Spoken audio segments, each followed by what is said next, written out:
It was a dreary summer day, very hot and very humid. We had been moving all day and it felt like forever. After 3 days, we were finally settled in. My mom, brother, and I were all sitting downstairs, and my dad was upstairs because he said he hadn't been feeling all too well.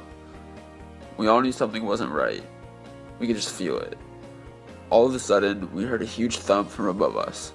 My dad said he couldn't move his legs. We were all in shock, and we panicked. From that day on, we all knew our lives were going to change drastically. And I wondered how you can approach life knowing that can change in one moment. I was starting 6th grade soon, and I've never seen my mom so stressed. She had so much on her plate. My mom had to deal with going to work, taking my brother and I to practice, and going to see my dad in the hospital. My dad was in the hospital for about 3 months. My mom didn't let my brother and I see him for the first month and a half.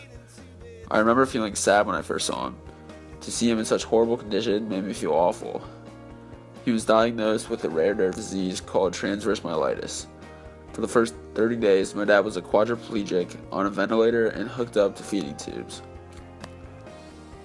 Seeing my dad get better was one of the most inspiring things I've ever seen in my life.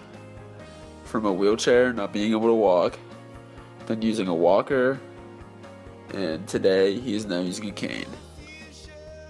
This part of my life has affected my family greatly. My family was going through such a rough road, and it put such an emotional toll on everyone. But going back to the main question, how can you go through life knowing that it can change in one moment?